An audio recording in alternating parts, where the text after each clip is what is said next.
사람들이 계획하고 하나님께서 바꾸신 그날이 드디어 닥쳤습니다. 대역전의 날이지요. 아달월 곧 12째 달 13일은 왕의 어명을 시행하게 된 날이라고 1절에 말하고 있습니다. 유다인들의 대적들이 그들을 제거하길 바랬는데 유다인이 도리어 자기들을 미워하는 자를 대적하게 된 그 날입니다. 8장 11절의 조서에 따르면 왕이 여러 고을에 있는 유다인에게 허락하여 그들이 함께 모여서 스스로 생명을 보호하고 각 지방의 백성 중에서 세력을 가지고 그들을 치려고 하는 사람들을 대적하여 그들을 치고 도륙하고 재산을 뺏을 수 있도록 조서를 내렸습니다. 여러분, 이 말은 지금 두 세력이 함께 서로 죽일 수 있는 상황을 만들어 놓은 거예요. 앞에 조서를 패하지 못하니까 또 조서를 내려서 유대인도 스스로 보호하고 그 세력을 대적하게 할 수 있겠단 말이에요. 이 말은 서로 죽일 수 있는 겁니다. 그런데 오늘 본문은 유다인들이 아하수르의 왕의 각 지방 가급에 모여서 자기를 해하고자 하는 자들을 죽이려 하니 모든 사람들이 두려워했다고, 능히 유다인 앞에서 설 수 없었다고 말하고 있습니다. 상황은 양쪽 진영에 똑같은데 두려운 마음은 유다인이 아닌 유다인의 대적들이 갖기 시작했다는 거죠. 두려운 마음, 누가 주셨단 말입니까? 서로 죽일 수 있는데. 두 조서가 상충하여 서로 대적하여 싸울 수 있는 이 상황에서 하나님께서 하나님의 백성들의 대적들에게 두려운 마음을 주셨습니다.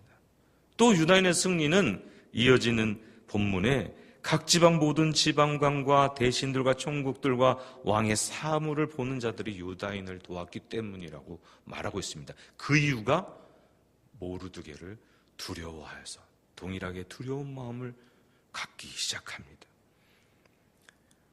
다시 말하면 이 두려운 마음을 갖게 하고 또 주변의 사람들을 유다인의 편으로 돌아서게 하는 인간의 내면을 만지시고 역사를 주관하시는 하나님의 보이지 않은 손길이 있었다는 것입니다.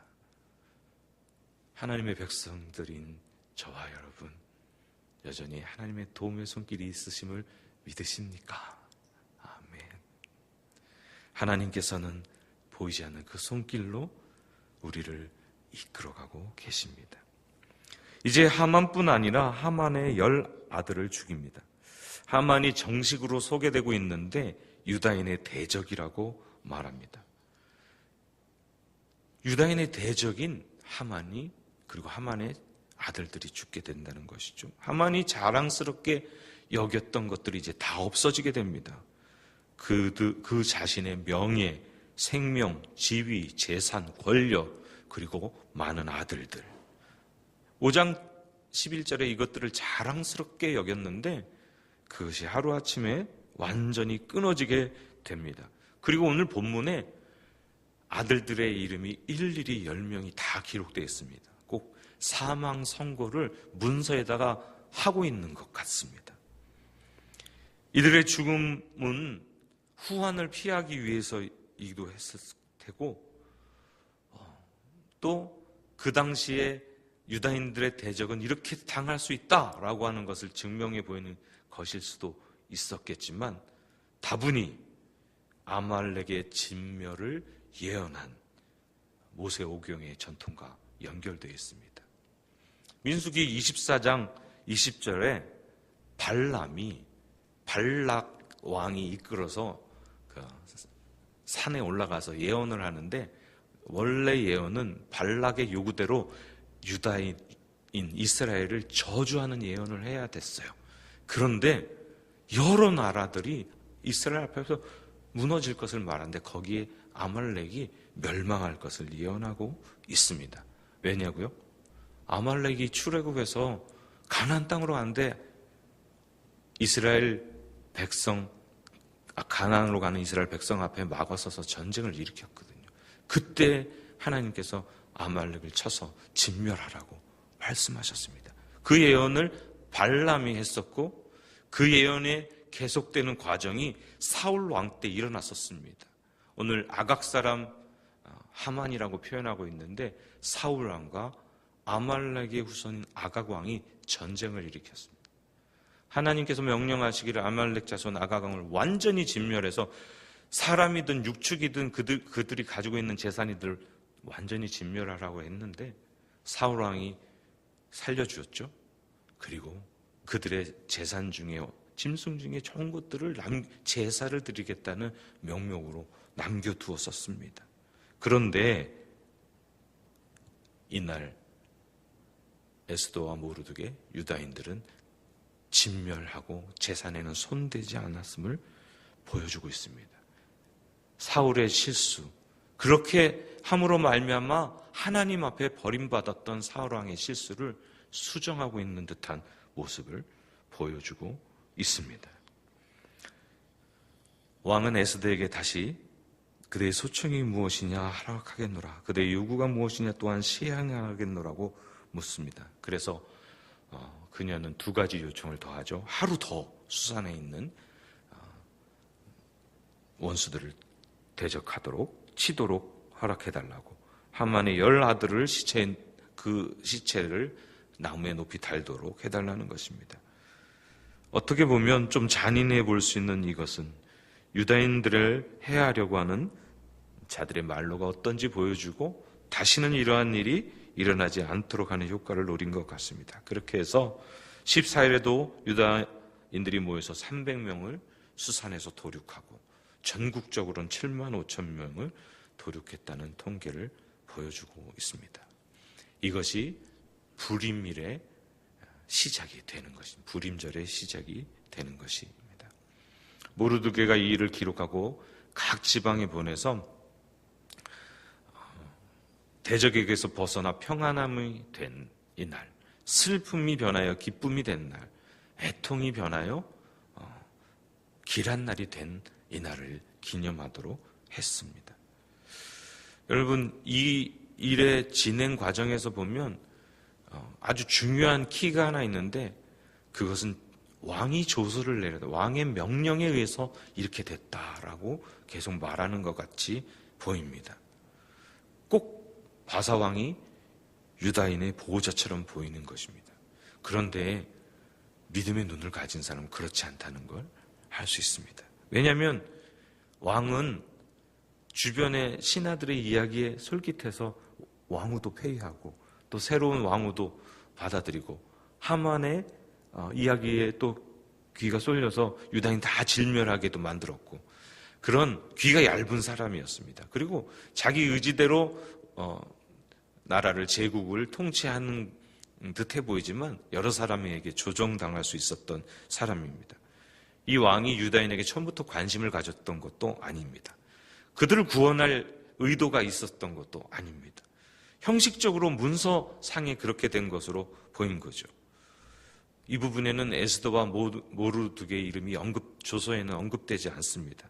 그러나 저자는 이런 사건에 그냥 일어난 일이 아니다 라는 것을 보여주고 있습니다. 유다인을 지켜준 다른 손길, 곧 하나님이 계시다는 것을 계속해서 보여주고 있습니다. 재미있는 게 유다인을 말살하기로 한 그날이 제비 뽑았던 날이에요. 제비. 어느 날이 좋은가? 운에 맡기는 거죠. 여러분, 사람들은 운에 맡기는 결정을 하지만 그것을 결정하시는 분은 하나님이십니다. 사람이 결정하지만 그 일을 변하게 하시고 그 뜻대로 인도하시는 분이 하나님이십니다. 재밌는 사실은 에스더서를 아무리 뒤져봐도 하나님의 이름이 한 번도 나오지 않습니다. 직접적으로 하나님을 표현하는 단어가 한 번도 등장하지 않습니다. 너가 잠잠하면 너는 살 것 같니? 그렇지만 유다인은 다른 데로 말미암아 구원을 얻을 것이다. 이런 식으로 다른 데로 하나님께 기도했다는 말도 표현되지 않습니다. 금식하고 부르짖었다 이렇게만 표현하고 있습니다. 다시 말하면 하나님이 직접적인 모습으로 등장하지 않지만 여전히 하나님이 주관하고 계신다는 것을 에스더서는 보여주고 있습니다. 기독교인들은 에스더서가 자기 자신들에게 이렇게 도움이 되나 하는 궁금증을 가진 사람들이 꽤 있습니다. 왜냐하면 교회는 불임절을 지키지 않습니다. 다른 절기를, 이스라엘의 절기들의 많은 부분들을 지키지만 불임절을 지키지는 않습니다. 그래서 에스더서에 대한 궁금증을 가진 사람들이 꽤 있습니다. 그러나 에스더서는 비신앙적인 문화권에서 신앙적으로 살아야 하는 우리들에게 큰 도전을 주고 있습니다. 바로 하나님을 향한 신앙과 용기와 구원의 이야기들을 계속해서 쓰고 있기 때문입니다. 이것은 은혜로우신 하나님께서 우리와 함께 일하고 계시다고 하는 바로 우리의 이야기입니다. 요약하면 이 책이 쓰여지고 전승되었던 그 시대에는 하나님 백성들이 이방 민족의 통치를 받고 있는, 하나님을 마음대로 부르짖을 수 없는 그 시대에서 여전히 신앙을 유지하고 하나님을 향한 마음을 지키고 살았던, 그리고 큰 승리를 이루었던 그 이야기, 바로 우리에게 강한 메시지를 주고 있습니다. 혹자는 에스더서의 이야기를 읽어보면 모든 사건들이 설명되어지는 일이다. 그러니까 하나님의 개입이 있을 수 없다. 왕에게 아부에서 왕이 결정한 거 아니냐. 에스더가 너무나 아름다웠기 때문에 이렇게 일이 풀어진 거 아니냐. 이렇게 말하기도 합니다. 어쩌면 현대를 살아가는, 바로 이 시대를 살아가는 우리들도 비슷한 경험을 하며 사는지 모르겠습니다. 우리 모두는 어떻게 보면 평범한 일상을 살아가죠. 그 안에서 하나님을 발견하기 쉽지 않습니다. 우리의 삶에서 일어나는 일들이 어떤 의미를 가지고 있는지 우리가 바로바로 캐치하지 못할 때도 있습니다. 그러나 에스더서를 보면 평범함 속에 비범함이 들어있는 것을 알 수 있습니다. 그것이 민족의 구원이라는 주제까지 연결되어 있는 것을 볼 수 있습니다. 다시 말하면 우리가 오늘 우리의 일상 속에서 만나는 한 사람, 전도한 한 사람이 선교사가 돼서 한 민족을 구원할 수도 있고 또 한 가정을 변화시킬 수도 있는 것입니다. 우리는 누구도 예측하기 힘든 평범한 일상 속에서 하나님께서 역사하시는 비범함이, 그 속에서 역사하시는 하나님의 놀라운 손길을 발견하길 소망합니다. 우리의 삶에서 최선을 다하면서 믿음의 눈을 떠서 주님께 시선을 고정하기만 한다면 우리의 삶 속에서 일어나는 하나님의 손길을 느낄 수 있다고 믿습니다. 그러므로 우리 일상생활에서 하나님의 원리, 말씀의 원리를 지키고 실천하고 사는 것이 너무나 중요합니다. 우리가 모를지라도 그 안엔 하나님의 손길과 하나님의 구원과 하나님의 기적이 숨어있기 때문입니다. 우리 모두 오늘 하루도 소중하고 복되게 살아가는 하루가 되길 주님의 이름으로 기원합니다. 함께